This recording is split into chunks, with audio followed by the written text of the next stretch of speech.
Imagina acordar amanhã e o dia ter 37 minutos a mais. Parece pouco, né? Mas é o suficiente para bagunçar completamente seu relógio biológico em poucas semanas. É isso que acontece com todo astronauta que vai passar uma temporada em Marte, e é só o primeiro de vários jeitos pelos quais um dia lá é completamente diferente de um dia aqui. Hoje, a gente vai viver hora a hora como seria um dia inteiro na superfície de Marte. E no meio do caminho, vamos parar para pensar o que a gente aprende sobre a Terra e sobre nós mesmos quando imagina viver em outro planeta. Um dia em Marte se chama Sol e dura 24 horas e 37 minutos, bem parecido com o nosso, o que é uma coincidência e tanto entre os planetas do Sistema Solar.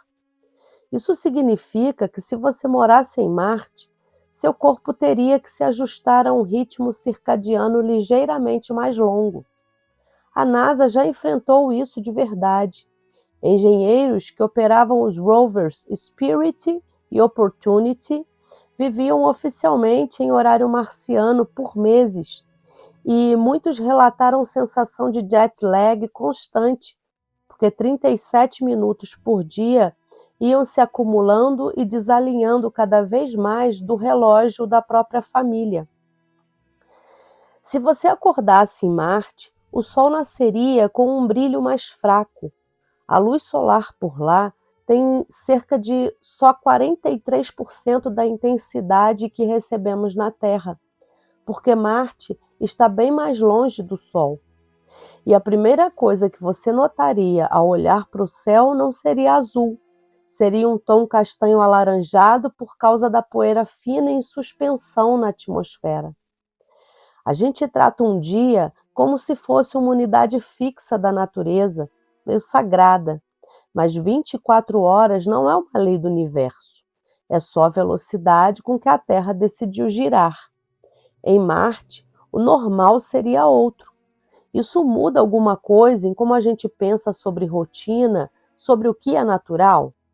Sair de casa em Marte exige um traje espacial pressurizado, porque a atmosfera lá é menos de 1% da pressão da Terra, feita quase inteiramente de gás carbônico, e a temperatura pode variar de 20 graus centígrados ao meio-dia no Equador até menos 125 graus centígrados à noite nos polos. Sem esse traje, o sangue de uma pessoa ligeiramente ferveria em segundos, não pelo calor, mas porque a pressão é tão baixa que os líquidos do corpo vaporizariam. E mesmo nos dias quentes de verão marciano, a diferença de temperatura entre manhã e tarde pode passar de 50 graus centígrados num único dia, porque a atmosfera fina não retém calor. Tem outro detalhe que pouca gente sabe: a gravidade em Marte é só 38% da gravidade terrestre. Isso significa que a mesma pessoa que pesa 70 quilos na Terra pesaria pouco mais de 26 quilos em Marte. Andar seria mais parecido com pular do que caminhar. Os astronautas da Apollo na Lua, com gravidade ainda menor, praticamente saltitavam ao se locomover. Existe algo curioso aqui. Em Marte, seu corpo pesaria menos, mas seria também mais frágil. Ossos e músculos perdem densidade rápido em gravidade reduzida. É um lembrete de que leveza nem sempre significa liberdade. Às vezes, o que parece um alívio esconde um custo que só aparece depois. Vale pensar: quantas vezes na vida aqui na Terra confundimos alívio imediato com solução de verdade? Numa futura base marciana, boa parte do dia seria dedicada a tarefas de sobrevivência: gerar água a partir do gelo do subsolo, cultivar alimento em estufas pressurizadas e monitorar os níveis de oxigênio do habitat. Um experimento real, o MOXIE, a bordo do rover Perseverance, já conseguiu converter gás carbônico da atmosfera marciana em oxigênio respirável. em quantidade pequena, mas provando que o processo funciona. É provavelmente assim que astronautas produziriam parte do próprio ar no futuro. E tem a questão da comida. Estudos da NASA mostram que batatas e outros vegetais crescem em simulações de solo marciano, desde que bem adubado.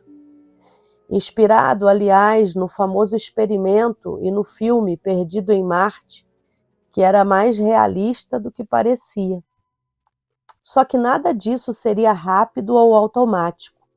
Um erro num sistema de suporte de vida ali não é um inconveniente, é uma emergência que pode matar em minutos.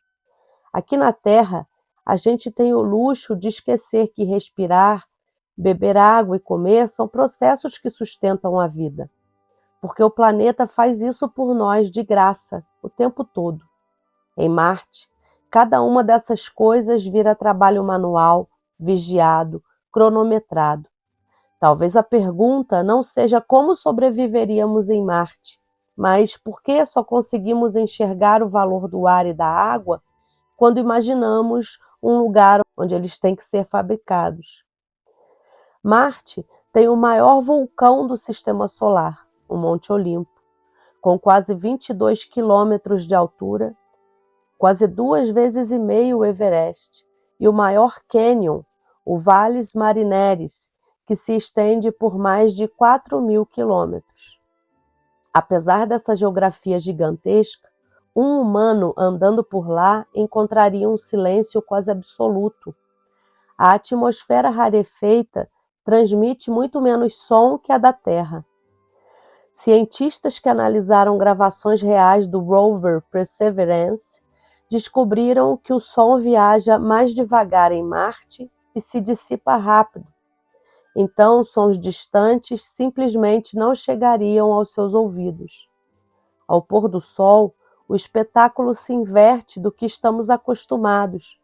Por causa da poeira fina, o céu marciano fica alaranjado durante o dia e azul ao redor do sol no crepúsculo, exatamente o oposto do nosso pôr do sol avermelhado. Tem algo poético nisso. O planeta que a gente mais cogita colonizar é também, provavelmente, um dos lugares mais silenciosos que um ser humano já vai pisar. A gente sonha em levar barulho, tecnologia, cidades para um lugar cuja característica mais marcante talvez seja exatamente a ausência de tudo isso. A distância entre Terra e Marte varia entre 56 e 400 milhões de quilômetros, dependendo da posição orbital dos dois planetas. Isso faz o atraso de comunicação variar entre 3 e 22 minutos só de ida. Isso significa que uma conversa em tempo real, como a gente conhece, é impossível. Se você mandasse um oi, tudo bem, para a Terra, a resposta demoraria, na pior das hipóteses, quase 45 minutos para ida e volta. Toda comunicação viraria uma troca de mensagens gravadas, como um podcast de perguntas e respostas com quem você ama, numa ligação de verdade. Astronautas que já passaram longos períodos isolados, como os de missões na Antártica ou na Estação Espacial Internacional, relatam que esse tipo de distância muda a forma como as pessoas se comunicam. As mensagens ficam mais intencionais, porque não dá para desperdiçar a vez de falar com coisas triviais. A gente vive hoje obcecado por resposta instantânea. Mensagem não lida por 5 minutos já causa ansiedade. Em Marte, a demora forçada talvez ensinasse algo que perdemos, que comunicação de verdade não precisa ser imediata para ser importante. Será que a pressa de responder rápido aqui na Terra nos faz falar mais ou só nos faz pensar menos antes de falar?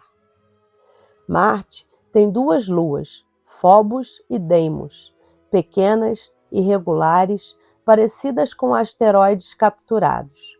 Phobos é tão próxima do planeta que orbita mais rápido do que Marte gira, nascendo no oeste e se pondo no leste 3 vezes por Sol. E o mais curioso, Fóbos está lentamente espiralando em direção a Marte e em cerca de 30 a 50 milhões de anos deve se despedaçar pela força de maré do planeta, possivelmente formando um anel temporário ao redor de Marte, algo parecido com os anéis de Saturno, ainda que mais tênue. A gente olha para o céu de Marte e vê 2 luas com prazo de validade. É estranho pensar assim, mas talvez todo o céu tenha um prazo de validade. O nosso também está mudando, só que devagar demais para perceber numa vida inteira. Passar um dia imaginando Marte talvez sirva para isso, não para sonhar em fugir daqui, mas para olhar de novo para o nosso próprio céu com outros olhos. Então fica a pergunta: se um dia em Marte te obrigasse a repensar o ar que você respira, a água que você bebe e até a demora de uma resposta de quem você ama, o que na sua rotina aqui na Terra você começaria a enxergar diferente? Deixe nos comentários o que mais te marcou de tudo isso e se você tivesse chance, toparia viver um sol marciano de verdade?